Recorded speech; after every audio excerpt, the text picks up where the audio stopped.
suara rintihan di dalam tenda. Kaget dong gue, refleks gue buka tenda. Ternyata si Baba ngerintih kesakitan, megangin perut.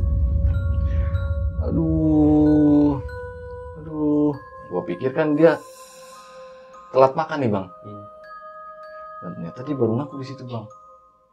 Seminggu sebelum dia ngikut pendakian ini, dia habis operasi.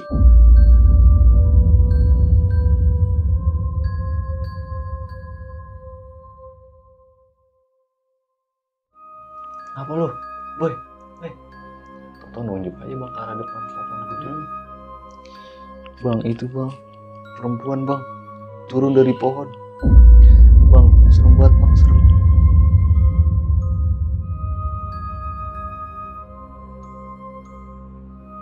Ketika dia masuk itu, suasana berubah bang. Putih terang silo sejauh mata dia memandang. Ini cahaya silo, cuman dia dilingkarin itu sama barisan-barisan kera putih.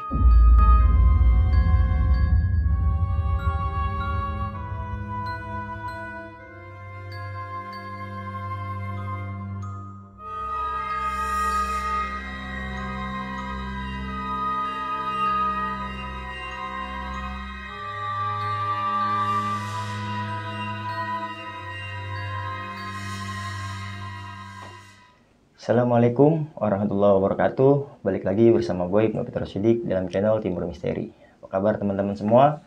Semoga kita semua selalu diberikan kesehatan, diberikan kemudahan rezeki, serta diberikan kemudahan dalam segala urusan-urusan kita. Masih sama seperti video sebelumnya, kali ini gue sudah menghadirkan narasumber yang akan bercerita pengalaman misterinya untuk kita semua. Tapi sebelum itu, untuk teman-teman semua yang nonton video ini yang belum subscribe, subscribe dulu channel Timur Misteri serta aktifkan loncengnya agar tidak tertinggal video-video terbaru Timur Misteri. Seperti janji gue tadi, langsung aja nih kita berkenalan sama narasumber yang ada di samping gue ini.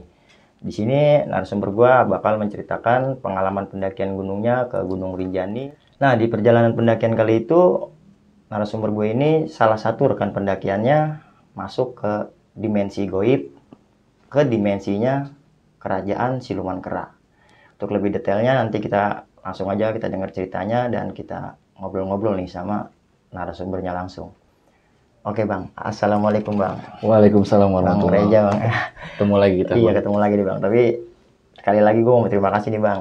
Gue dikasih kesempatan sekarang gue mampir di selatan Jakarta. Iya dong, harus mampir. Oke bang Reja ini pernah nih cerita di Timur Misteri waktu itu menceritakan pengalaman di Gunung Gede Pangrango bang ya. Iya benar. Ketemu sama ular segede, palanya segede pala bayi tuh. Iya waktu itu pendakian. Keren banget tuh cerita bang.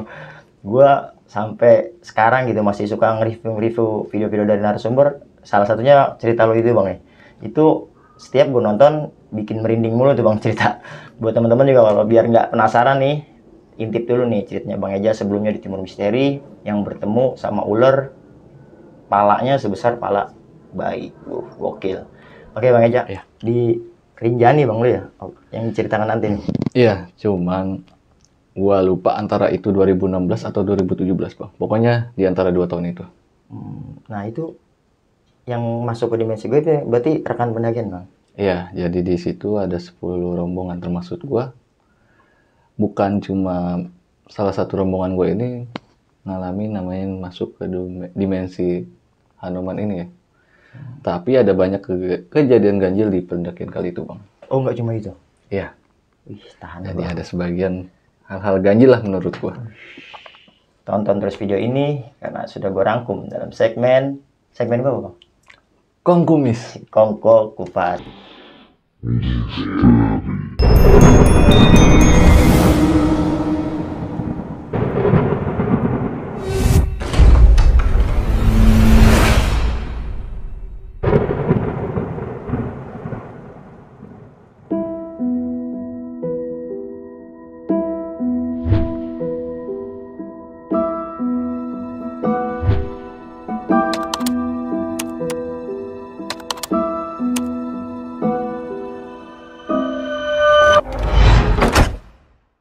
Nah, buat teman-teman setelah nonton video ini, bantu juga channelnya Bang Eja di Selatan Jakarta, karena di situ juga banyak cerita misteri pendakian gunung, urban legend atau lainnya yang berbau-bau misteri Bang ya. Iya. Oke, wajib nih teman-teman semua subscribe channelnya Bang Eja di Selatan Jakarta. Untuk lebih detailnya nanti gue cantumin linknya di kolom deskripsi.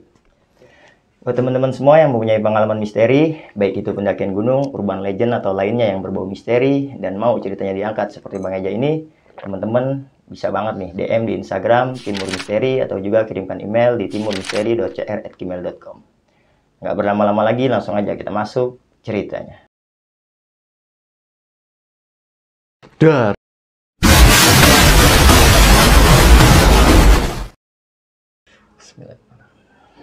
Jadi pendakian di tahun itu awalnya berlima Bang. Itu perkumpulan anak-anak sekolah SMK lah. Oh, masih sekolah waktu itu? Enggak, cuman udah kerja, cuma ini yang punya planning ini perkumpulan anak sekolah SMK. Berarti Bang Eja nih ngajak juga nih? Gue diajak. Oh, diajak? Iya. Awalnya mereka pengen naik ke Rinjani dan akhirnya ya gue ada waktu, ada rezeki, cuti juga turun. Ya udah ya kita berangkat. Awal itu berlima Bang Ibnu. Tapi pas hari H ini salah satu dari 5 orang ini batal ikut. Dikarenakan alasan kuliah. Jadi akhirnya kita ini berangkat berempat. Janjian itu kita ketemu di Bali sama salah satu temen gue nih. Jadi di 4 itu ada Nardi, Marker, Madun, dan gue. Nah Marker ini janjian sama temennya di Bali. 3 orang. Baba, Pajar, si Boy. Dan akhirnya kita dari Jakarta itu ke Bali dulu. Sehingga nggak langsung ke Lombok. Oh, 3 orang berarti orang Bali? Enggak, emang dia lagi stay di Bali. Oh, tapi orang Jakarta? Orang Jakarta. Kebetulan dia pengen ngikut ke Lombok. Awalnya. Iya. Kita berangkat dari Bandara Jakarta itu sekitar jam 3. Jam 3, awal ada sedikit hambatan lah ya. Karena carrier gue ini melebihi muatan. Oh, di bandara ya? Iya, karena kan batas muatan itu 15 kilo. Dan ternyata carrier gue ini overload 18 kilo Bang. Dan bagusnya karena teman gue nggak ngikut, jadi sisa overload gue ini dipecah, ketampung sama teman gue yang kagak ngikut ini. Oh, iya. Bagasi dia. Jadi gue nggak dihitung kena charge lah. Iya. Berangkat dari Bandara Soekarno itu sekitar jam 7 kalau nggak salah Bang. Jam 7 pagi? Malam. Oh, malam. Nyampe di Bandara Bali itu kurang lebih alhamdulillah nyampe jam 10 malam. Di sana gue sempat istirahat dulu buat makan lah ya, makan malam. Awalnya janjian itu mau kita stay di Bali dulu, awalnya planningnya. Namun karena gue pengennya tuh tujuan gue ke Rinjaninya dulu nih, karena space waktu cuti gue ini cuma dapet 10 hari. Oh, lu nggak mau berlaya-laya lah ya? Gue nggak mau berlama-lama dulu di tempat-tempat lain, gue pengen langsung ke tujuan dulu nih awal, Rinjani. Dan akhirnya Marker ini menghubungi si Baba untuk janjian di pelabuhan. Cuman pelabuhannya ini antara Padang Bayam Lembar, gue agak lupa lah Bang, makanya gue nggak sebutin. Perjalanan dari Bandara Bali ini ke pelabuhan itu makan waktu kurang lebih 5 jam Bang. Berarti lu ketemunya di pelabuhan nih? Iya. Nggak sempat mampir ke rumah itu? Nggak mampir. Buat gue itu lama banget, makan waktu, tenaga, fisik, karena kebetulan sebelum berangkat itu gue kerja dulu Bang paginya. Capek kali. Iya. Jalan di mobil gue istirahat lah, tidur. Nyari-nyari pintar-pintar kita ngambil waktu lah buat istirahat. Nyampe di pelabuhan itu sekitar jam 2:30 kalau nggak salah ya. Dan kebetulannya di pelabuhan itu penyeberangan mulai aktif pagi Bang, jam 6:30-an. Iya. Mau nggak mau kita standby di situ, kita ngobrol dulu, ngopi-ngopi, cemil-nyemil sama laskar-laskar Bali di sana lah. Ngobrol. Nggak lama kita sampai itu, jam 3:30, si Baba dan rombongannya 2 temennya ini sampailah nih. Sampai akhirnya kita di situ ngobrol, rebahan lah, udah kayak ya, ngemper-ngemper lah. Ngemper-ngemper, akhirnya tibalah nih pagi, jam 6:30. 6:30 gue langsung ngurus lah tuh tiket-tiketnya segala macam buat nyebrang. Dan kebetulan gue punya kenalan di Lombok Bang, namanya itu Bang Meler. Jadi gue minta tolong beliau buat jemput di sana. Jadi Bang Meler ini bisa dibilang dia menyediakan jasa antar jemput pendaki. Travel lah ya. Ya bisa dibilang travel lah ya. Berangkatlah kita nih dari Pelabuhan Bali itu jam 6:30 lewat. Alhamdulillah sampai Pelabuhan Lombok ini, kalau nggak salah jam 10-an tuh Bang. Pada saat itu jam 10 pagi. Di sana gue langsung hubungin lah nih Bang Meler. Gue bilang, Bang, gue udah sampai nih di Pelabuhan Lombok. Oh yaudah, Bang Eza makan dulu aja di situ mana rombongannya. Setengah jam kita sampai di sana. Yaudah kita makan lah, makan ngopi. Tiba-tiba handphone berbunyi lah nih. Angkat, Bang Meler nih bilang, Bang aku udah di depan ya. Oke siap. Maaf saya nggak bisa datengin abang sampai di dalam. Abang keluar aja. Gua nggak tahu itu alasannya apa. Oke lah kita keluar. Bertujuh tuh. Keluar ketemulah nih Bang Meler. Dan kebetulan beliau pada hari itu bawa kekolbak Bang. Jadi kita duduk di belakang berdiri. Selama perjalanan kita nikmatin lah tuh suasana Lombok. Banyak banget masjid, suasana sejuk. Itu siang-siang tuh pun udah banyak banget suara-suara muratul Quran di setiap masjid. Di Lombok tuh. Iya. Enak lah, nikmat. Damai lah ya. Iya. Awalnya kan gue mau langsung ke Sembalu nih Bang, base campnya. Tapi ada yang sedikit ganjil nih di hati gue. Kalau nggak silaturahmi dulu nih ke rumahnya beliau. Dan akhirnya gue bilang ke beliau, Bang mampir dulu ke rumahnya silaturahmi sama keluarga. Oh iya dengan senang hati Bang Reja. Nyampe lah nih rumahnya Bang Meler, sehingga itu jam 2 siang. Kita sampai di rumahnya Bang Meler. Dan alhamdulillah, orang tuanya Bang Meler ini udah nyediain kita sarapan siang. Makanlah di sana, makan, bersih-bersih, sholat, segala macam. Nah gue nggak tahu nih Bang awalnya, ternyata Nardi ini udah janjian sama salah satu temennya nih. Oh ada lagi? Ada lagi, namanya Ega.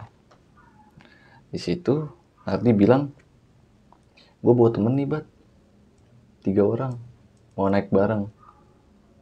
Yaudah, gue bilang, silakan kalau mau naik bareng. Laki semua atau gimana? Laki 2, perempuan 1.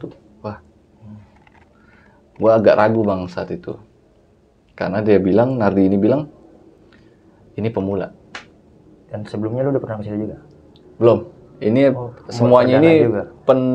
Pendakian perdana ke Rinjani. Cuman dari jatuhnya kan jadi 10 nih. Dari 10 ini cuma 3-4 orang doang lah yang terhitung udah pernah naik gunung, beberapa gunung.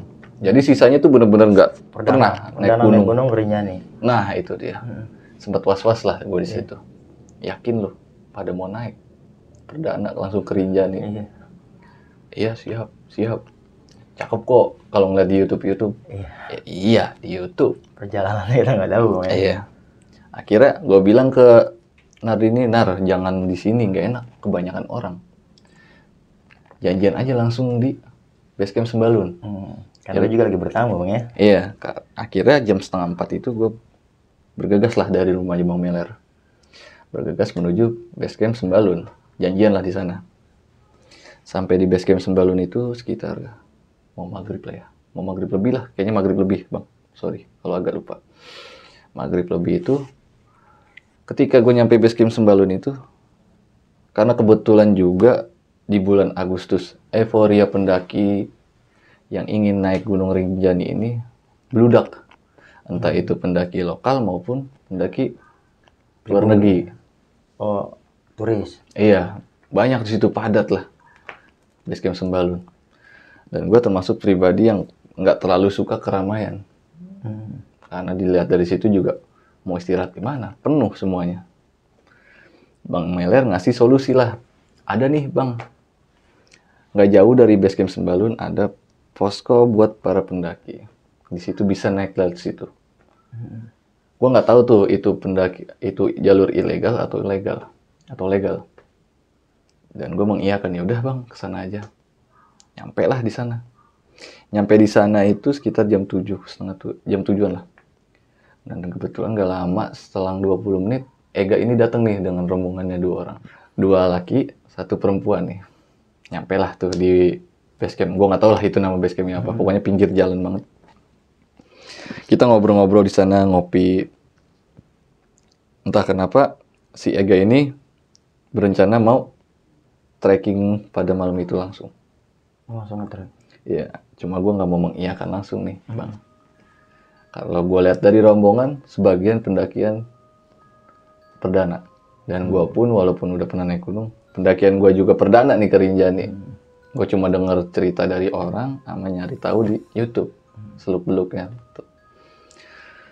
Ketika gue briefingin, mereka mengiyakan, ya udah nggak apa-apa naik malam. Mereka ready.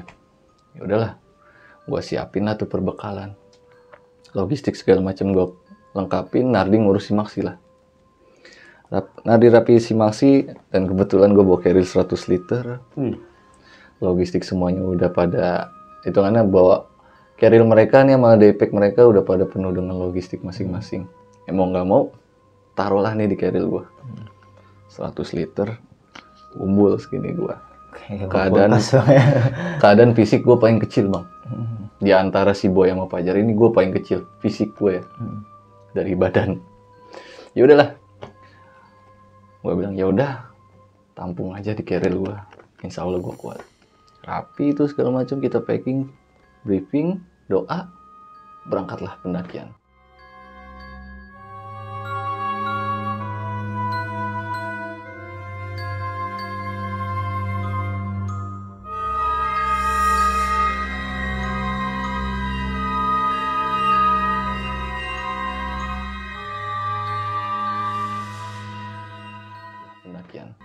Di pukul 9 malam. Jadi di pendakian kali ini seperti biasa, Bang. Karena nggak jadi Nardi ini gue suruh depan, jadi gue paling belakang nih, sweeper lah. Cuaca di sana cerah, alhamdulillah. Berangkat kita, dalam perjalanan itu gue cuma bermodal kayak sebuah kertas peta petunjuk jalan. Mapping lah ya. Iya. Jalan nggak jauh dari awal pendakian itu, kurang lebih 2 kilo atau 3 kilo. Ketemulah perpecahan nih. Pertigaan lah kasarnya. Aturan kita harusnya ke kiri. Kalau yang dibilangin sama orang-orang posko di bawah tadi. Nggak ngerti gimana, si Nardi malah belok kanan. Jalur yang salah. Jalan. Aturan kan mendaki itu naik ya, Bang? Iya. Bukan turun. Kok ini treknya malah turun? Udah lumayan jauh, tiba-tiba kayak pokoknya jalur udah mulai nggak kelihatan nih, Bang. Udah mulai ngerucut, putus gitu. Yang depan sini Nardi teriak nih, stop bat, sambil ketawa. Kenapa? Salah jalan, sambil ketawa. Bego, kok bisa? Iya, yaudah ngaso dulu. Ngaso. Nah kebetulan pas kita berhenti itu ada kayak cegokan, Bang. Cuma di situ kayak ada jalan, setapak. Sebelum kita pukul mundur balik lagi nih ke alur yang tadi, gue sempet izin nih buat minggir, buang air kecil. Ketika buang air kecil di sebuah pohon besar itu, jadi mata gue iseng sih, Bang, sebenarnya. Lagi buang air kecil gitu, nah gue ngeliat sosok kakek-kakek nih, tua, bawa kayu. Yang gue bikin bingung, jalur kan harusnya kelihatan ya gitu ya kalau mau turun ya. Cuma dia ngeruyuk aja tuh, ngelewatin ilalang. Jalannya cepet nerobos aja, udah nerobos. Kaget gue, buset, keren juga nih aki-aki tengah malam. Dan gue di situ nggak mikir kalau itu hal mistis, Bang. Gue hiraukan lah, gue buang jauh-jauh sugestif, serem-serem yang gitu. Gue rapi kencing, nemuin rombongan, gue baru mau jalan nih, angkat carrier. Nah tiba-tiba samprokan nih sama pemuda, kaget tuh sama-sama refleks. Oh, astagfirullahaladzim. Mas, bang, mau kemana digituin? Saya mau naik, Bang, ke Rinjani. Cuma saya kesasar nih, malah jadi kesini. Wah, salah jalan, Abang. Abang harusnya lurus tadi ke sana. Ini udah malam, mendingan Abang singgah dulu ke tempat saya. Nggak jauh rumah saya dari situ. Gue mengiyakan lah ajakan pemuda ini. Ikutlah tuh. Emang nggak jauh tuh, Bang, dari pas cegokan begitu. Sekitar 500 meter, ketemu tuh jalanan besar. Kaget dong gue, wah, kok jalan besar nih. Balik lagi, cuma kalau kata dia jauh dari pos Sembalun. Oke. Mampir di sana, disuguhin kopi, cemilan, ngobrol sebentar. Nah, ketemulah nih sama ibu pemuda ini. Ibu pemuda ini ngajuin anaknya buat nemenin kita sampai ke batas vegetasi. Oke lah, semua sudah, izinlah pamit nih. Pamit buat lanjutin perjalanan. Sebelum pamit itu, ibunya pemuda ini bilang ke gue, Bang, gini, adik, tolong temennya, rombongannya yang paling kecil dijaga ya. Beliau ngomong begitu. Gue nggak mikir apa-apa, Bang, di situ, karena gue mikir emang si boy ini paling kecil. Iya. Kalau bisa digambarin di tahun itu, si boy ini sekitaran umur orang-orang sekolah kelas 3 SMP. Kecil berarti perawakannya ya? Iya, perawakannya kecil, badannya kecil, masih kelas 3 SMP lah kalau digambarin dari segi sekolah ya. Gue mengiyakan pesannya ibu itu dengan bilang, iya bu, tenang, saya pasti jaga. Kira ya udah pamitan, sungkem, berangkat kita. Jalan tuh, ketemu jalur namanya, udah mulai masuk ke hutan-hutan lebat lah, ngelewatin kali-kali kecil, nyebrang, masuk. Itu di sana suasana udah mulai hening tuh, Bang. Nah, alhamdulillahnya tiba lah nih sampai di batas vegetasi yang dijanjikan pemuda itu. Pemuda itu cuma bilang, nanti abang lurus nggak jauh dari sini, sekitar 1 kilo atau 1,5 kilo, abang ketemu pecahan lagi. Kalau abang ke kiri itu, abang balik lagi ke base camp Sebalun yang awal, bukan yang abang daftar ini. Kalau abang ke kanan, abang nanti nggak jauh dari sana ketemu pos 1. Oke lah. Gue say thanks di sana, kayak ngasih sedikit bekal buat beliau beli rokok lah. Pamitan, kita berangkat lah tuh, Bang. Itu udah mulai malam ya, malam banget. Berangkat lah tuh kita. Berangkat nggak jauh dari apa yang dibilang pemuda itu, sampailah nih di titik yang dibilang itu kan. Cantik. Kita sempat ngerokok sebatang. Dan mohon maaf nih sebelumnya, Bang Ibnu, pendakian di zaman gua itu mungkin agak berbeda sama pendaki-pendaki yang mungkin udah merasakan Rinjani. Karena di zaman gua itu belum terjadi gempa. Karena sebagian narasumber gua bilang jalur Rinjani ini ada yang berubah. Gitu. Jadi takutnya nanti jadi perdebatan emang. Iya, penonton takutnya bingung. Oke lah, masuk lagi ke cerita. Berangkatlah tuh gua dari pecahan pertigaan itu, berangkat, nyampe lah nih, alhamdulillah di pos 1 nggak ada apa-apa, Bang, aman. Cuma gue ngasih pertanyaan nih sama rombongan gue, mau lanjut apa camping di sini? Lanjut, karena mungkin di sana mereka, rombongan gue ya, takjub ya, Bang, melihat sabana, cuaca cerah, banyak bintang. Jadi dia minggirin lah rasa capeknya dia ini. Ayo lanjut, kita ke pos 2. Jalan lagi lah, pos 2. Jalan. Alhamdulillahnya nyampe lah kita di pos 2. Jadi kayak ada, bisa dibilang, bukan saung sih, pokoknya kayak posko buat pendaki istirahat lah di sana. Ada satu di situ. Gue sempat break di situ, bilang ke anak-anak, kita tenda di sini aja. Karena gue lihat fisik anak-anak ini udah mulai lemah. Dan kebetulan yang cewek ini mukanya udah mulai ngedrop nih, Bang. Akhirnya buka tenda di sana. Sebagian masak, sebagian bikin tenda. Rapi masak, kita makan malam, ngopi. Sebagian ada yang langsung tidur nih, Bang, habis makan. Karena mungkin capek ya. Iya. Ada yang tidur. Nah, di luar ini gue berempat, Bang. Berempat di situ, jadi ada gua, Marker, Baba, sama Nardi. Kita lagi asik bercanda gurau, ketawa-tawa. Tiba-tiba nih, Bang, dari belakang gue ya, ketika kita ketawa itu ada suara yang menyambar, Bang. Cuma suara ketawa yang pertama ini mungkin beradu sama suara ketawa rombongan gue yang berempat nih yang pada lagi ngopi. Jadi nggak terlalu terdengar nih. Namun dari salah satu berempat ini, si Marker ini dengar jelas bahwasanya itu suara Nyonya Kunti. Dia refleks, diketawain balik, Bang. Beraninya lu dari belakang. Cuma abis dari situ mungkin dia merasa bersalah. Dia masuk tenda nih, Bang, sama Nardi. Dan gue di situ Cuma dalam hati gue mikir, anjir, Nggak tanggung jawab ya. lu habis nantangin, lu cabut lagi, setan gue bilang. Cuma gue nggak mau mikir yang aneh-aneh nih bang. Takutnya ketika gue tau-tau diem, si Baba ini ntar panik dulu kan. Kira gue biasa aja dah, mecahin suasana, canda-canda lagi.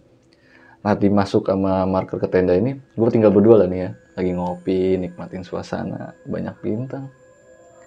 Setelah 30 menit kemudian,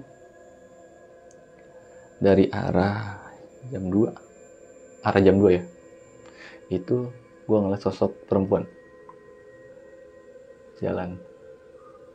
Gue pikir itu pendaki bang, awalnya, karena dari jauh tuh kelihatan nampak Jelas, sosok wanita jelas. Cuma ketika makin lama makin mendekat, loh, ada yang aneh bang. Jadi dia nggak napak ke tanah, ngambang. Panik dong gua nyalain headlamp gua, cetek. Gua nyalain senter gua, tek. Baba lagi ngopi tuh, cuma duduk doang sambil dengerin lagu. Cak, lo tau bang wujudnya? Matanya hampir mau keluar, yang satu, sini berantakan, sini udah, wah, panik gua langsung banyak istighfar pak. Detik itu juga, kira gua tarik Baba, ayo Bab masuk tenda. Kenapa Bat? Udah masuk tenda. Masuk tenda, gue kredongin lah tuh Baba pakai SB. Gue tutupin, gue pakai sarung tuh tidur, ringkuk aja. Di situ gue istighfar doang bang bisanya. Gue mau baca surat-surat cuma yang ada di pikiran gue istighfar aja udah, istighfar. Dan akhirnya alhamdulillahnya gue tertidur pulas tuh bang. Singkat cerita tibalah nih bang pagi, sekitar jam 8. Di jam 8 ini anak-anak udah mulai terbangun, ngelihat banyak pendaki yang udah lalu lalang, ada yang naik, ada yang turun. Cuaca cerah banget di situ. Kira kita bergegas bikin sarapan, sebagian packing alat lagi nih. Rapi masak, kita makan. Jam 9:30 kita mulai melakukan perjalanan lagi nih. Jalan tuh ngelewat sepanjang mata memandang itu sabana cerah, terik banget deh.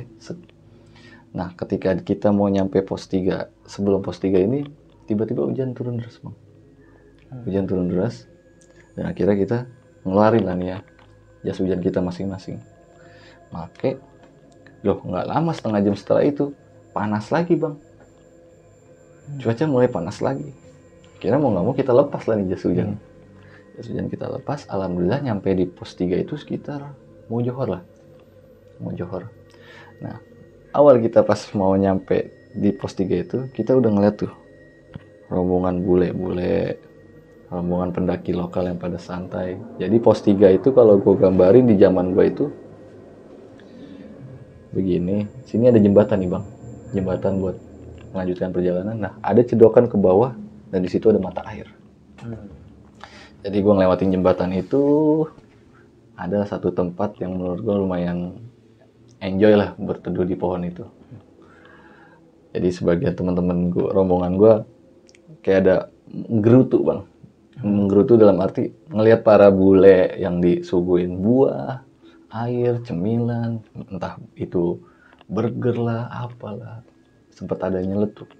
Wih, enak nih aturan kita nyediain porter ya. Jadi kita tinggal terima beres. Udah, jangan lemah. Selagi bisa mah bawa aja.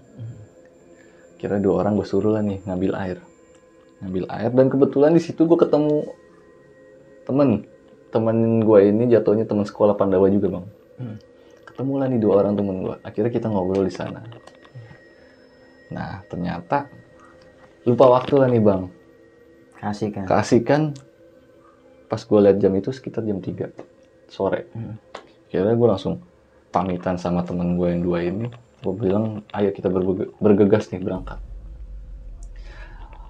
Kita mulai perjalanan lagi 3:30 setelah azan ya. Azan asar. Berangkat. Nah, dari setengah perjalanan menuju pos 4 ini ada pohon besar di situ. Kita sempat ngaso, dan kebetulan para porter entah ranger ya, gue ngerti. Lalu lalang tuh banyak banget. Sebagian pada rombongan pendaki itu ditegur sama beliau. Bukan ditegur sih, ditanya, mana ketua rombongannya. Dan kebetulan samprokan lah nih salah satu porter itu sama gua. Beliau bilang, dari mana bang? Dari Jakarta bang. Berapa orang? 10 orang bang. 9 laki-laki, 1 perempuan. Ketua rombongannya siapa? Saya sendiri bang, alhamdulillah. Nah, rangkul lah. Dirangkul, beliau bilang, nanti abang rombongannya tolong dijaga, tolong diperhatiin, jangan sampai ada yang berpisah atau jaraknya jauh-jauhan. Ketika abang ngeliat banyak porter yang pada kerumunan nggak jauh dari sini, abang hiraukan saja. Loh kenapa bang? Pokoknya jangan istirahat di situ, terus bablas aja kalau mau istirahat di pos 4. Sekarang lewatin itu. Iya, ada apa bang? Beliau berkata, karena kita lagi mengevakuasi janin bayi bang.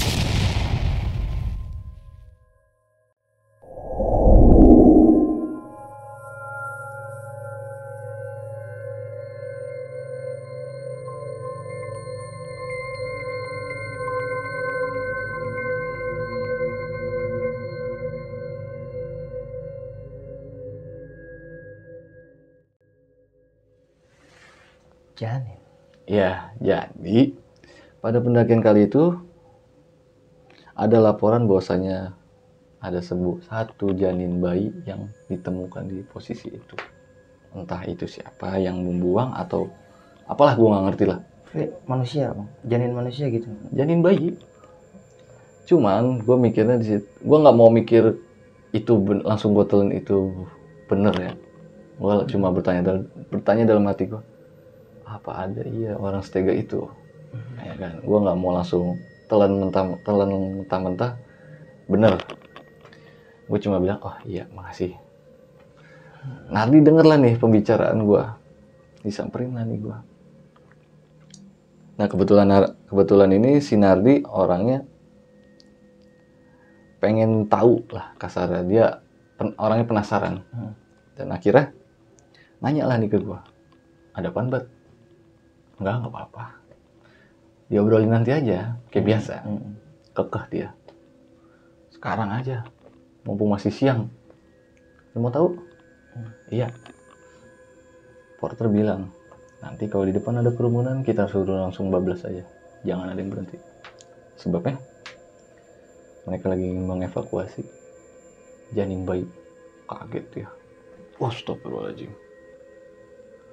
Waduh, angker juga nih kayaknya. Yang ditakutin si Nardi ini mungkin dia kebawa sugesti pendakiannya dia waktu sama gue ke Ciremai. Dia mengalami hal-hal mistis. Jadi dia takut mungkin nantinya bakal kejadian mistis. Itu udah mulai ada prasangka tuh antara gue sama Nardi. Cuma gue ngasih gambaran ke Nardi, udah niat kita ini cuma mendaki, bukan yang aneh-aneh. Insya Allah dijaga, nggak bakal diganggu apa-apa. Yaudahlah, kita hiraukan obrolan itu, kita nggak ngobrol nggak dibicarain ke rombongan kita jalan lah. Nggak jauh dari situ kita jalan. Emang kita ngelihat rombongan para porter mungkin ya, pada rame itu di situ. Sibuk lah ya. Sibuk. Kita jalan lewatin. Ada satu porter itu bilang, jangan berhenti di sini, langsung aja jalan. Iya siap bang. Gua ngelirik lah nih bang. Ih, kayak ada kantong mayat nih. Oh benar berarti. Nah dia cuma ngodein gua. Gimana? Iya, udah jalan. Tega banget manusia ya. Nah itu gua nggak ngerti deh kenapa, sebabnya apa di situ. Kenapa bisa tega-teganya buang situ. Dan kepikiran buangnya di gunung gitu loh. Iya. Kita gue jalan. Nyampe lah nih gue di pos 4. Di pos 4 ini udah sore banget ya. Udah mau maghrib lah. Sempet Nardi ini mau ngambil air. Jadi di pos 4 itu ada mata air kecil buat ngambil air di sana. Jadi Nardi sama si Pajar ini bergegas ngambil air. Gue nyiapin kopi lah, segala macam santai.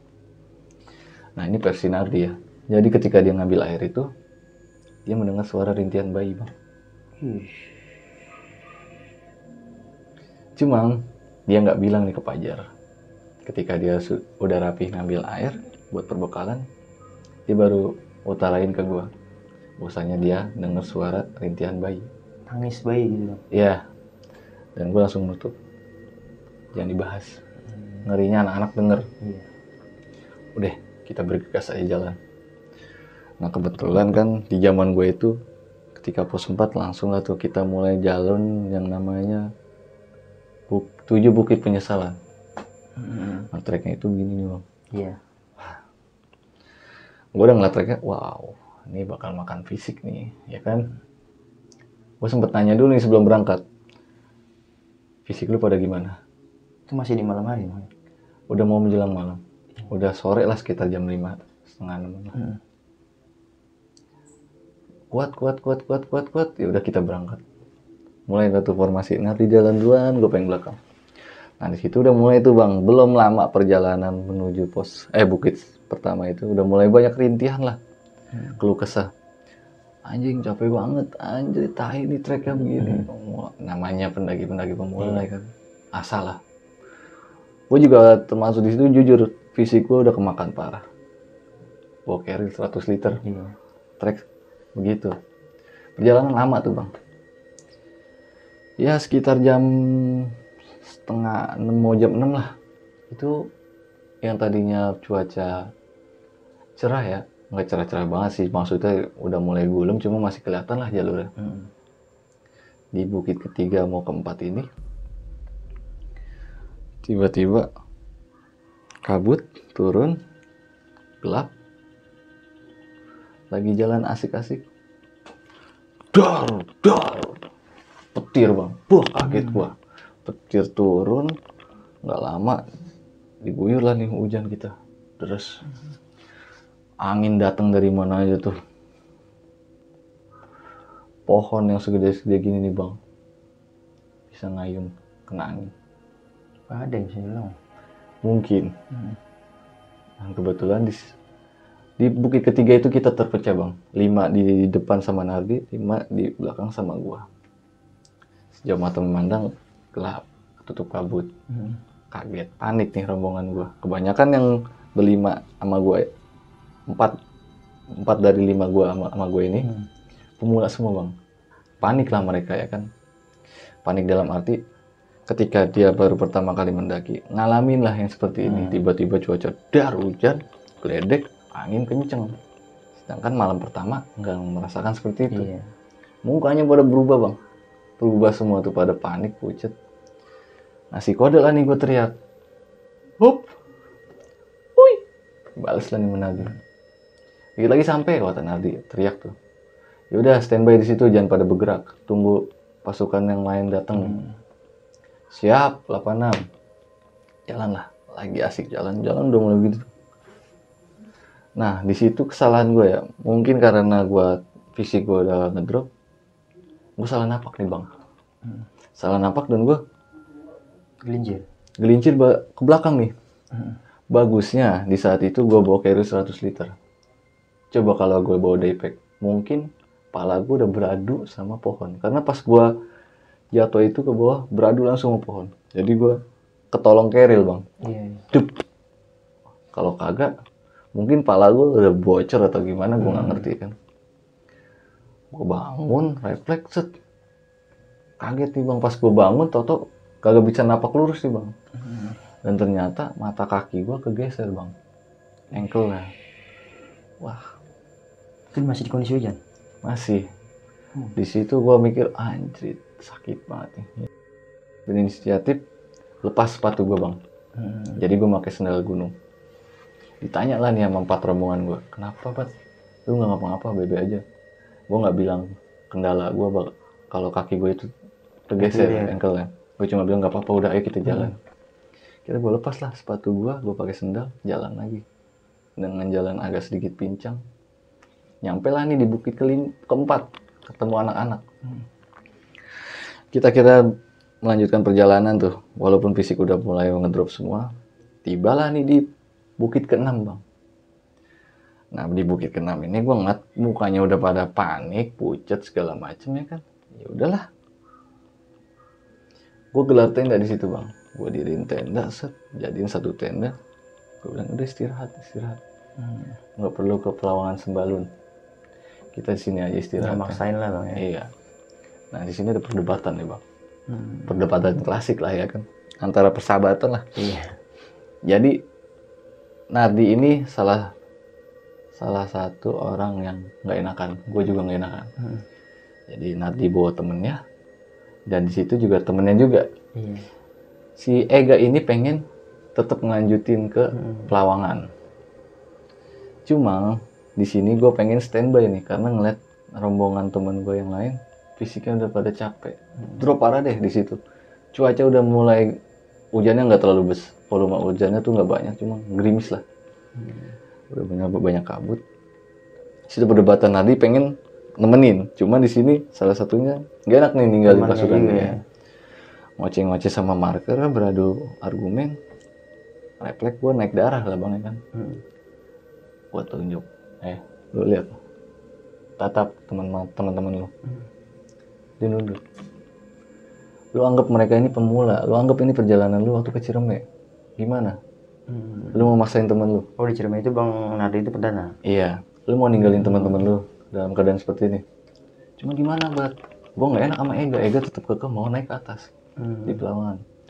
Berdebat lah, gue menghindari pertengkaran di situ bang, pertengkaran parah, dan akhirnya gue mutusin ya udah silakan lu berangkat, nih bawa satu tenda, biarin anak-anak sisanya di sini. Dengan berat hati dia melangkah bang ninggalin gue. Pagi ini. Nardi ninggalin gue lah, cuma bilang sorry ya Bat, serba salah tuh. Udah, wajar berdebat, silakan. Biar gue ngatur anak-anak. Mereka jalan berempat, berenam lah nih gue sisa. Akhirnya Baba istirahat sama si Madun. Gue di luar nih, gue Pajar, Boy, Marker. Ketika gue lagi ngopi, ngerokok, nah perbekalan air gue tinggal segini nih bang. Segini nih. Lagi asik ngobrol, ngerokok, ngopi. Suara rintihan di dalam tenda. Kaget dong gue, refleks gue buka tenda. Ternyata si Baba ngerintih kesakitan, megangin perut. Aduh. Gue pikir kan dia telat makan nih bang. Dan ternyata dia baru ngaku di situ bang. Seminggu sebelum dia ngikut pendakian ini, dia habis operasi. Wah panik gue. Stop perbekalan ya. P3K gue ini nggak ada peredam ngilu. Mau nggak mau akhirnya gue kasih CTM 2 butir. CTM? Iya. CTM kan bisa ngilangin ngantuk, bisa buat ngantuk ya kan. Kasih ini minum 2, teken sama dia. Nggak lama tertidur lah nih dia.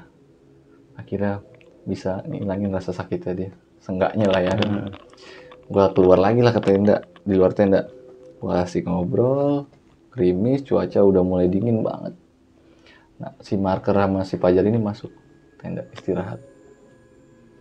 Dan gue berdua nih sama si Boy. Angin kenceng di situ. Tiba-tiba si Boy ini refleks bang, kaget. Itu. Apa lu? Boy, Toto nunjuk aja bang ke arah depan pohon gede. Bang, itu bang, perempuan bang, turun dari pohon. Bang, serem banget bang, serem. Jadi kalau kata dia, perempuan itu turun dari pohon, cuma turunnya begini bang. Bukan bener langsung turun, dep. Melayang. Dia panik, menggigil, akhirnya gue masukin lah ke tenda. Udah istirahat. Dia panik, gue tutupin lah sleeping bag. Tidur tuh dia berlima. Jadi gue posisi tidur gue itu nekuk di pinggiran, di pintu tenda. Mau nggak mau, suka nggak suka, enak nggak enak, gue harus tidur. Menghindari drop juga nih. Ya udah, gue tidur lah. Posisi nekuk begitu udah. Satu kaki gue ngilu, 2 tidur nggak leluasa ya kan. Ya mau nggak mau tidur. Singkat cerita pagi lah, jam 8:30.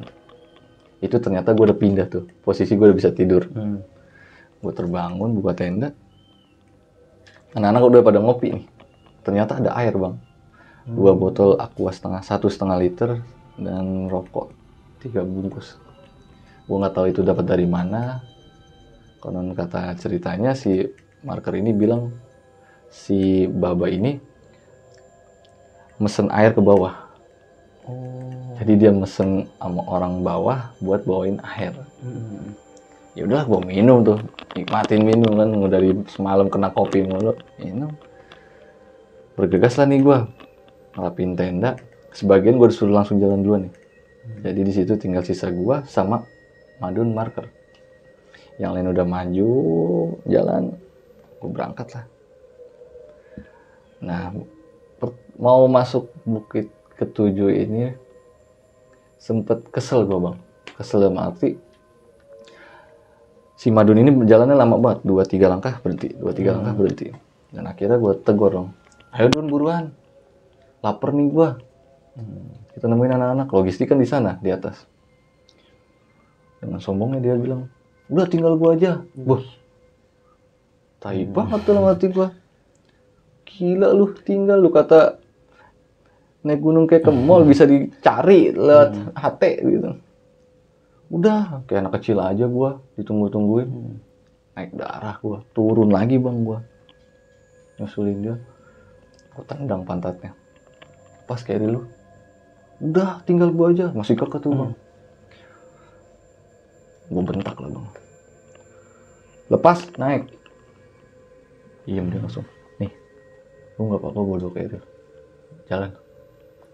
Gue nggak mau, gue bawa lah tuh 100 liter sama 60 liter. Panas. Iya. Keadaan jalanan naik. Dikit-dikit gue ngelongok gitu tuh bang. Keril yang depan gue gituin, ngelongok jalan. Jalan gue bilang, kalau ketemu anak-anak di atas, Nardi suruh turun. Backup, bantu backup ya. Iya. Udah mau nyampe Pelawangan Sembalun, Nardi teriak nih, Bat! Denger gue. Oi! Udah nggak banyak omong, gue cuma, oi, satu capek, lapar, kaki sakit, Bad mood lah ya. Iya. Pas dia ngeliat gue, kaget dia bang. Uset, lo bawa 2 keril, lepas. Sini gue angkat yang satu, gue lepas lah yang 100 liter. Tuh, gue tinggal tuh, nggak banyak omong. Di mana tenda anak? Di Pelawangan pertama, di arah jam 3. Oke, iya. Pas diangkat, anjir berat banget di keril. Ya lu rasain dah apa yang gue rasain. Ya udah iya. Sampai lah tuh di anak-anak. Nyampe di anak-anak udah pada foto-foto, ya cerah lah cuaca di situ ya. Udah pada hilang lah rasa capek mereka. Foto-foto, gue tanya sama Nardi, ada makanan gak Nar? Ada tuh di tenda, gue udah sisain. Tenang dong gue. Gue buka tenda, dah cuma ada kuah sop doang bang, sama nasi. Wah bete gue dan anjir, gue lapar banget, mau bikin juga udah males banget, capek. Kira mau nggak mau gue uyup tuh di nesting kuah sop sama nasi, gue cocol-cocolin makan. Nanti bayain gue lah nih, bawain agar nih buat nyemil, ngademin perut. Ya udah thank you. Saat itu gue udah lupain tuh pertengkaran malam itu, karena buat gue malam kita bertengkar, pagi ya udah nggak ada apa-apa. Kira gue bilang gue tidur ya. Ya udah tidur. Anak-anak pada foto-foto di luar, gue nggak ngerti lah mereka nikmatin apa. Gue tidur tuh hari itu. Bangun sore, makanan udah sedia, makan, ngopi, tidur lagi gue bang. Iya enak tuh. Tidur lagi di situ. Nah gue kebangun jam 9 malam nih bang.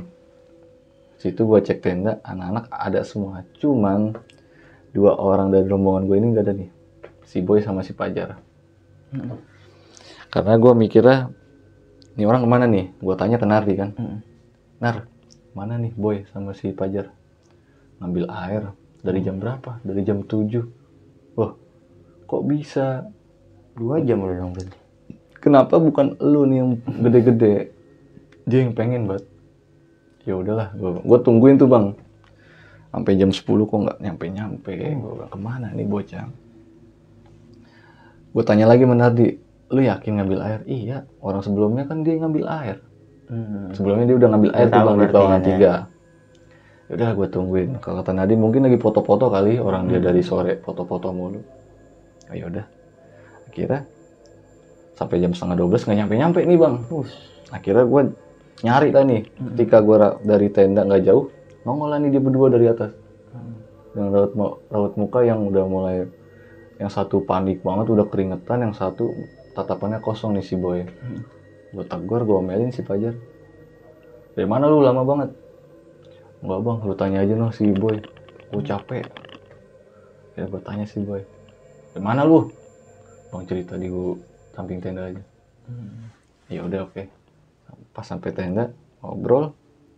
Jadi ketika dia ngambil air, kan posisi ngambil air itu lewatin batu besar itu dua bang. Si Fajar nunggu di batu besar ini nih. Si Boy masuk lah, nah masuk di antara selipan batu itu. Gak ngerti kalau versi menurut dia ya, ketika dia masuk itu suasana berubah bang. Putih terang silo.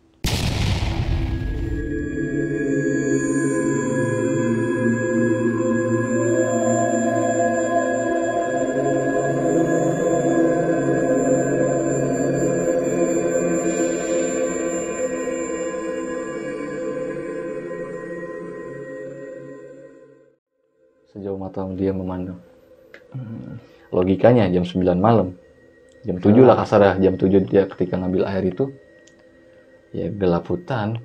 Aturan ya logikanya. Tapi pas dia lewatin batu itu. Putih. Silo. Sejauh mata dia memandang. Dia kayak dilingkarin. Cahaya gitu lah ya. Ih cahaya silo. Cuman dia dilingkarin itu sama barisan-barisan kerak.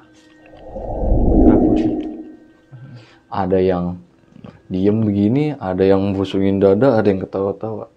Kayak ada kayak Hanoman lah. Bagian rata-rata bentuknya. Lari lah tuh dia ngibrit. Cuma nggak ketemu titiknya. Tetep putih silo yang dia lihat. Dia udah mulai lelah, dia mulai pasrah, dia capek, dia nggak tahu harus mau gimana. Kalau kata dia nih, dia bertemu kakek-kakek. Megang kayak tongkat dari akar pohon. Nyamperin lah si Boy ini ke kakek-kakek itu. Nggak banyak basa-basi, kakek ini cuma bilang, bawa akar ini, nanti kamu bakal pulang. Ketika kamu ngeliat cahaya mulai mengkerucut, itu jalan pulang kamu ketemu teman-teman kamu. Jalan tuh dia lari, ngiter-ngiter, kayak kalau kata dia berasa ngiter-ngiter aja tuh bang, di situ-situ aja. Dan akhirnya ketemu lah nih apa yang kakek-kakek itu bilang, cahaya yang mulai ngerucut. Bergegas lah dia, bergegas. Cuma begini doang nih kayunya. Dan akhirnya nggak ngerti gimana itu, tahu-tahu dia ngeliat pas dia deketin kerucut cahaya itu, alhamdulillahnya dia ketemu dengan batu yang tadi itu. Nggak banyak basa-basi, dia langsung nyelip gitu. Nah Fajar di sini nih masih ada ngomel lah si Fajar ini. Anjing lu lama banget gue tungguin, gue takut nih. Nggak banyak basa-basi, si Boy langsung narik aja si Fajar. Udah yuk cabut. Apa lu udah cabut? Nah dari situ ceritanya bang, kenapa dia lama. Cuman kalau menurut versinya dia itu sebentar. Cuman si Fajar nunggunya lama banget, dari jam 7:30. Kasarnya ya kita taruh 7:30 lah sampai jam 11:30. Kan lama banget bang. Cuma menurut si Boy sebentar. Cuma dia capek, fisiknya dia udah ngedrop. Kira gue bilang istirahat lu, ntar jam 1 kita summit. Yaudah iya bang. Selama jam 12 itu gue nyiapin perbekalan buat summit. Entah minuman hangat lah segala macem. Tiba jam 1 gue bangunin lah rombongan gue. Bangun. Ayo kita summit. Jam berapa nih? Baru tidur. Udah lu mau summit jam berapa? Akhirnya dengan sangat terpaksa mereka bangun lah. Dan kebetulan dari 10 rombongan ini, termasuk gue, 2 diantaranya ini nggak ikut summit bang. Nungguin. 1 perempuan, yang 1 baba. Karena baba emang fisiknya udah ngedrop nih. Nah yang perempuan gue nggak ngerti deh alasannya apa nih awalnya. Kira gue jalan berlapan. Berangkat berlapan, keadaan di sana dingin lah. Buat ke summit itu dingin banget. Cuaca juga pasir mulu. Nah, sempat gue istirahat ketika di Rattle gitu ya, mau ke summit. Ada sebuah batu besar, gue istirahat di situ dan tertidur di sana bang. Jadi Ego ini udah jalan dulu nih sama temennya itu yang cowok, sisanya di belakang semua nih. Jadi di batu itu gue, Boy, Fajar, dan gue tertidur bang di situ. Ketika gue tertidur itu, si Boy bangunin gue kayak orang panik. bang, bangun. Bangun lah gue dengan kaget kan. Bangun, apa boy? Jadi dia tangannya dia ini nunjuk bang. Kan ke kiri itu kalau kita lihat jurang lah ya. Kanan ini kelihatan view Segara Anak sama Baru Jari. Nah dia nunjuk ke Baru Jari. Ketika dia nunjuk ke Baru Jari itu dia bilang, bang itu baru gunung apa sih? Kok itu mau meletus sih bang? Oh, karena gue mikirnya kan Baru Jari itu selalu ketutup awan bang. Ini ada kerucutnya ya bang? Puncaknya. Gue nggak ngelihat kalau itu ada letupan api kayak orang meletus. Gue pikir lu halusinasi kali boy, sisa semalam. Udah jadi bos sugesti, gue enjoy aja. Oh iya bang maaf bang, gue hiraukan lah di situ. Dan alhamdulillah nyampe puncak itu jam 10 malam. Jam 10 pagi, sorry. Sampai juga berarti alhamdulillah. Iya dari jam 1 sampai jam 10. Lumayan, karena jalannya emang lama banget bang. Di sana kita pelukan, ngobrol, ketawa-tawa, foto-foto, nikmatin lah suasana Rinjani di puncaknya. Dan kebetulan ketemu pendaki-pendaki dari Malaysia, kita sempat ngobrol, foto-foto. Sejam di sana turunlah kita. Turunlah cepet tuh, pada lari-larian. Seneng lah mereka ya kan, akhirnya nyampe puncak. Puas lah ya. Puas lah, terbayar capeknya mereka. Nyampe di Pelawangan Sembalun pertama itu sekitar jam 2. Jam 2-an kalau nggak salah, jam 2 siang. Awalnya kita mau turun lewat Senaru. Awalnya. Cuman pas sampai di tenda ini, yang perempuan ini bilang kalau dia datang bulan. Oh, di hari itu baru pertama. Dan akhirnya gue mengalihkan nih bang, yang awalnya planningnya Senaru, gue rubah nih planning gue buat jadi ke balik Laut Sembalun lagi bang. Awalnya mereka pada kecewa nih rombongan gue. Cuman di situ gue berargumen dengan alibi. 1, logistik kita udah habis. 2, air kita udah nggak cukup lah buat trekking. Gue alasan seperti itu. Babak sakit dan perempuan haid. Dengan sangat terpaksa mereka mengiyakan akhirnya mau turun Laut Sembalun lagi. Nah, kasarnya kita punya utang lah, kita nggak bisa ke Segara Anak. Mau nggak mau dong, ya. Bergegas, rapiin alat-alat, packing lagi, turunlah kita jam 3 sore tuh. Buru-buru jalan, turun, sampai di pos 3 itu sekitaran masuk maghrib. Maghrib udah mau menjelang isya lah. Kita santai di situ dan babak mulai udah ngedrop banget, parah. Dia cuma bilang, "Bat, cariin gue ojek. Gue udah nggak kuat jalan." Karena bekas operasiannya itu kan. Mau nggak mau gue carilah. Kebetulan di situ masih kayak ada warung satu buka lah di situ. Gue tanya lah sama beliau, "Pak, ada ojek gunung yang bisa ditelepon gak sih malam-malam gini?" "Oh ada mas." "Mau buat berapa orang?" 2. Ya udah diteleponin lah sama beliau. Beliau ngasih ke gue, langsung gue kasih ini ke Baba biar dia ngomong langsung nih.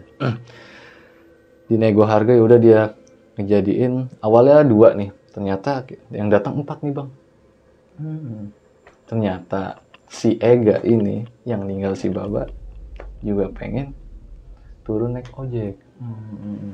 Akhirnya awalnya dipesenin Baba itu buat gue bang, karena ngelihat kaki gue luka, cedera lah kasarnya. Di situ Baba, si cewek ini, Ega, satu lagi nih kan sisa ya, buat ojeknya. Awalnya Baba nawarin gue, "Bat, naik tuh, kaki lu cedera." Gue tolak bang, gue suruh boy naik, turun duluan. Karena gue takut dia bakal ngalamin kejadian aneh lagi. Akhirnya dia naik tuh berempat, keril gue kasih lah si boy. "Udah pangku aja, jangan digendong berat." Berangkatlah mereka berempat naik ojek. Sisa berenam nih. Jalan kaki itu gue. Sepanjang perjalanan turun itu nggak ada gue lihat pendaki yang naik. Langka banget lah. Jalan tuh. Suasana mulai hening sampai pos 3, sampai pos 2. Dan kebetulan ketika sampai di pos 1 itu kita sempat break ngerokok, minum. Muka udah pada aneh dah. Gelagat udah beda banget, nggak ada obrolan ketawa, tegur-teguran, udah mulai pada hening aja.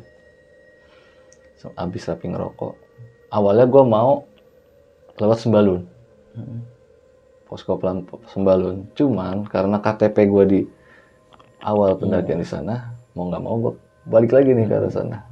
Ya udahlah, pas sampai di pertigaan yang dibilangin pemuda awal itu, mau nggak mau gue ke kiri dong, nggak lurus.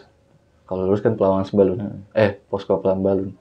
Gue ke kiri lah, mulailah tuh ngelewatin hutan-hutan padat. Sempet berhenti tuh gue bang, karena sugesti gue nih keinget si Boy. Gue sempet ngeliat cahaya-cahaya tuh di pojokan di ilalang. Pas gue ngedeketin, ternyata pendaki bang lagi pada santai. Kaget tuh gue bilang, astagfirullahaladzim, gue pikir siapa lu bang? Gue pikir setan. Oh gila lu yang gue dikata setan. Itu pendaki dari Sidoarjo. Gila kali saya dikata setan. Habis ngapain mas di situ? Gelap-gelapan. Ya saya nyantai di sini emang. Saya biasa di sini. Oh, kita dia ngeliat gue, setelan gue udah kumuh banget kan, kaki gue ada megang tongkat. Bukan tongkat sih, yang satu kayak gue jadi kayak bikin buat wanita ya. Iya bang. Situ gue sempet minta air, minum CTM lah, gue mau nggak mau. Bodohnya gue sih di situ. Dan akhirnya gue ngantuk di selama perjalanan turun. Dampaknya ngantuk. Minum CTM buat niatnya buat ngilangin ngilu kaki gue, cuma ya udahlah adanya CTM doang. Ya ternyata ngantuk kan. Akhirnya gue pamitan bilang thank you, jalan lagi lah. Itu perjalanan lumayan jauh banget bang, ngelewatin hutan-hutan gelap bunyi suara jangkrik, kik. Berhenti lah nih Nardi di depan, stop, tawa, salah jalan lagi bah, enak gua. Mau marah udah nggak bisa ya kan. Ya mau nggak mau kesalahan rame-rame. Ngapain lu trek malam turun kalau lu nggak tahu celahnya. Itu sempat berhenti di situ ngerokok, angin tuh bang kenceng. Gua nggak ngerti angin kenceng.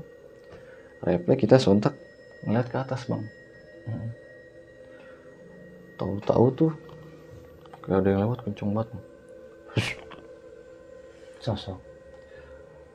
Dibilang sosok bukan, cuman yang gua banget itu bukan sosok bang, kayak sebentuk bola, cuma kayak ada apinya. Bola api. Cepet banget, kayak flash gitu. Wah, bulu kuduk merinding, mental jatuh. Langsung mau nggak mau, suka nggak suka kita jalan terus tuh. Jalan bergegas dengan rasa panik, ketemu cedokan ke kanan, gue belok ke kanan gitu. Nggak jauh dari sana, gue inget tuh kalau itu pendakian awal gue ngelewatin kali. Wah udah seneng tuh gue, jalan terus, gue lupain tuh rasa sakit kaki gue. Ketemu kali, sebelum mau nyebrangin kali kecil gitu, denger lagi suara bang. Suara perempuan, hampir sama yang gue denger. Buset, naik semua bulu kuduk gue. Wah, yang depan jalannya udah mulai cepet tuh. Akhirnya kayu yang satu nih, gue timpuk ke anak-anak tuh. Jalan jangan cepet-cepet loh, ninggal gue timpuk lagi loh. Buruan bat. Ya udah santai nih kaki semua berarti dong ya. Denger. Lewatin kali itu anjing hutan bang. Namanya anjing hutan, di hutan tengah malam serem. Ya kan, mental kita jatuh banget nih abis denger suara kunti itu. Wah, langsung dititah tuh gua. Kanan kiri udah kayak orang dievakuasi, lari tuh gua rame-rame. Berenem-enemnya. Nah, ketemu lah tuh alhamdulillah pertigaan yang awal gua tersesat. Udah langsung nggak banyak basa-basi, belokin kanan set. Dan alhamdulillahnya tuh mulai tuh kelihatan tuh posko yang awal itu. Wah, lari tuh gua. Sampai situ langsung pada gelepak, terbahan tuh. Alhamdulillah sampai. Nah bagusnya di situ Baba udah nyediain tukang urut bang buat gua. Alhamdulillah di situ. Jadi gua mandi langsung disediain tukang urut tuh buat urut kaki lo. Nah di situ gua nggak ada mikir aneh-aneh bang, karena si Boy ini pandangannya masih kosong. Dan alhamdulillahnya paginya gua singgah ke Lombok, ke Gili, ke Bali, paginya pulang ke Jakarta. Setelah jalan 2 minggu dari pendakian itu, 2 minggu entah 3 minggu ya, ngeliat berita nih gue bang, bahwasanya baru jari itu erupsi. Sontak kepikiran gue omongan si Oh Boy. iya. Wah, Jadi ini bener yang, dong. ini yang Boy lihat nih mungkin nih. Wih, berarti Boy ngalamin teror gila nih pada pendakian itu.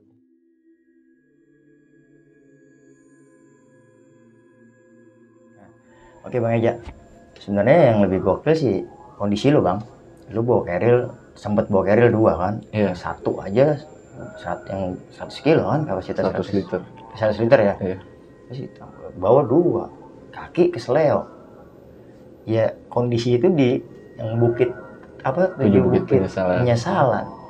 Nggak nyesal aja juga udah nyesel Bang. Cuma gue di situ bilangnya 7 bukit penyesalan. Iya. 7 bukit menyenangkan bang. Oh iya, kita balik mindsetnya Bang ya. Iya. Jadi- Gue udah di ngeliat trek itu ketawa-tawa aja udah. Jadi trek begini. Gokil sih Bang. Kasar Rinjani secara kan kondisi kita cedera. Nggak ngerti gimana ya bang. Alhamdulillahnya ketika mengalami kesulitan, apalagi itu berhubungan dengan teman kita. Nggak, gue juga ngerti sih. Ada power aja sih buat Yang gue. bikin kuat ambisi bisa dibilang ya. Bukan ambisi bang, nggak ngerti tuh datangin dari mana kekuatan ya tiba-tiba. Ya sekarang kan gini Bang, lu ngajak mereka nih, kasar lu lebih pengalaman lah dari mereka. Jadi ketika lu aja yang pengalaman ngasih peran ke mereka, lu ngeluh kan nggak mungkin itu ya. Iya. Lebih ke situ gitu, kita biar anak-anak nih mindsetnya nggak ngedown gitu kan Iya. atas kondisi lu, mungkin seperti itu Bang ya. Ya gue juga nggak ngerti tuh kenapa ketika temen gue kesulitan, power gue lebih aja bang. Dari dulu nggak ngerti tuh kenapa. Ya karena mindset lu itu ya ketika gue tumbang gimana dengan mereka. Iya sih. Sebenarnya sih seperti itu Bang. Nah, ada lagi Bang yang gue mau tanya nih, sedikit sih nggak banyak. Dari ibu-ibu nih Bang. Ibu-ibu itu kan ngasih pesan ke temen si Boy ya? Oh yang ibu-ibu pemuda ini? Iya, yang di warung itu. Iya.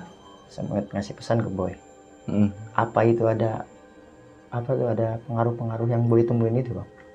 Gue nggak ngerti sih bang, gue karena nggak terlalu banyak tanya di saat itu. Kan ketemu lagi kan lo turun ya? Sama warung itu? Enggak, beda. Oh beda ya, beda jalur ya? Oh nggak ketemu lagi berarti? Nggak ketemu, jadi kan gue langsung ke arah posko yang gue. Oh langsung iya. berarti yang Iya. nggak kan tadi kan sempat nyasar ya karena ke Iya. warung itu ya. Oh iya. Berarti Jadi- nggak tahu loh. Jadi Ada maksud apa gitu ibu-ibu itu mesenin ke Boy dan sehingga Boy nemuin. gue sih nggak kejadian mikir itu. aneh sih bang, cuma karena gue pikir Boy di situ paling kecil, jadi gue nggak mikir Iya. terlalu jauh. Iya dipesanin karena dia fisiknya kecil aja Bang. Iya. Hmm. Ternyata mungkin sudut pandang ibu-ibu itu beda atau gimana, gue nggak ngerti. Iya, berarti nggak ada penjelasan di situ ya. Nggak ada. Nah terus si Boy ini Bang, umumnya gitu ya, yang para pendaki sering ke situ gitu, itu di balik batu itu apaan Bang? Tempat ngambil air itu kan di sela-sela batu Boy masuk tuh. Iya. Normalnya kondisi normal itu apa itu? Iya, kayak biasa bang, kayak mata air. Mata air. Mata air. Hutan gitu nggak? Jadi kayak kayak ada sedikit pipih sih, kayak gitu. Cuman di situ emang ada mata air. Nah kebetulan gue ngambil air di situ sih, ya keadaannya lumayan bahaya sih. Cuma yang gue lihat kok beda versinya masih Boy. Yang Boy lihat tuh kayak dimensi lain saya bilang ya, Bisa dibilang seperti itu bang. karena beda. Karena di situ juga gue antara sugesti, halusinasi jadi satu. Iya betul. Di luar logika itulah menurut gue kan, mana ada. Cuma ternyata si Boy ngalamin beda. Ya mungkin dia dikasih kelebihan buat lihat itu, atau mungkin dia apes, kita nggak tahu. Ada sesuatu yang ada sebab lah pasti. dia ngelakukan kesalahan yang kita nggak tahu di luar kendali kita. Jadi intinya si Boy ini masuk ke lain dimensi Bang ya, Iya. karena kan dari durasi waktu aja udah berbeda. Dia ngerasa sebentar, sedangkan si Fajar ini ya, Iya. si Fajar aja yang nunggu di depan ini lama. Sampai ketakutan. Ya, Gua pun di tenda nungguin lama banget. Dari segi waktu aja udah nggak sinkron Bang. Mungkin yang bukan halusinasi gitu kan. Bisa jadi bang. Ya, kalau logikanya si Fajar lama, Nah, kan logika si Fajar lama kan. Iya. Boy ngapain di dalam? nah itu dia. Ya kan? Ngapain itu buang-buang waktu kan? Dan akhirnya kan pas dia keluar langsung ditarik cabut. Iya. Dan yang lagi panik. Nah satu lagi nih Bang, ini sih yang paling penasaran sih sebenarnya yang dari cerita lu yang gue dengar. Boy ini kan dikasih kayu. Iya. Kayunya itu kemana Bang? Masih ada? Dibawa Setelah sampai dia dia turun. ketemu gitu? Dibawa sampai dia turun. Oh masih ada? Dibawa. Cuman pas di pos pendaftaran kita itu dibuang sama dia. Oh dibuang, nggak Dibuang. dibawa ke Jakarta? kagak. Cowok di bawah bang, jadi jimat ya. Wah kurang paham dah tuh gua. Ya karena kan itu dititipnya sama kakek-kakek misterius kan ya. Iya, jatuhnya misterius sih kalau Iya, menurut kalau gua. buat orang-orang yang nyari-nyari pusaka, suka-suka antik karena sejarahnya mungkin bisa ya dicari gitu bang. Mungkin. Iya. Cuma iya dibuang sih Ya, setahu karena gua mah. Boy nggak punya mindset ke situ ya. Sebelumnya nggak punya riwayat-riwayat buat begitu-begitulah ya. Nggak ngerti juga. Pokoknya pas balik ya udah nggak ada kayu itu. Kayunya mah ya kayak ranting tua bang sebenarnya. Panjang. Seukuran tinggi badannya dia. Kayak tongkat gitu ya ya. Iya. Sekitar 165. Itu yang ketika tongkat itu kalau buat kasarnya itu simbolis dari kakek itu bang ya. Bisa Petunjuk jadi. gitu ya? Petunjuk. Jadi dia cuma udah jalan gini-gini aja nih dia. Dia itu Lari. jalannya terbuka. Dunia itu terbuka, maksudnya dunia normalnya nggak terbuka gitu kan? Iya. Dengan tongkat itu. Gue juga sempat bertanya-tanya bang, aneh sih, nggak masuk di logika gue. Iya. Masa iya? Cuma ya dia ceritanya seperti itu karena menurut versi gue, ketika kita ngobrol kan kita tahu nih gestur tubuhnya dia. Iya bisa kebaca ya. Bisa kebaca. Ini orang bener apa enggak? Nah, serius berarti nih mukanya udah panik, gemeteran. Ya udahlah mau nggak mau gue masukin tenda, udah istirahat lu. Itu sih bang. Oke, bang aja gokil sih bang cerita lu bang. Banyak pelajaran nih bang ya di perjalanan lu ini bang ya.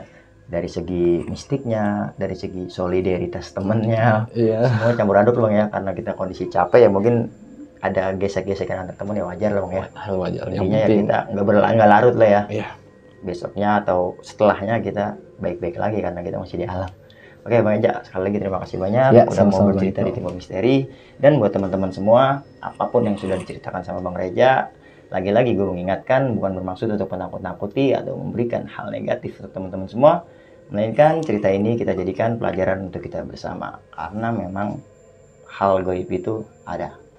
Nah, buat teman-teman semua, setelah menonton video ini, jangan lupa subscribe juga channelnya Bang Eja di Selatan Jakarta. Buat teman-teman yang suka sama cerita-cerita misteri, di Selatan Jakarta ini nggak kalah menarik nih. Cerita-cerita dari teman-teman pendakian gunung maupun teman-teman yang punya cerita-cerita urban legend. Oke, kiranya itu aja yang bisa gue sampaikan pada kesempatan hari ini. Kurang dan lebihnya gue mohon dibukakan pintu maaf yang seluas-luasnya. Gue Ibnu Fitro Sidik. Gereja. Pamit undur diri. Assalamualaikum warahmatullahi wabarakatuh. Waalaikumsalam.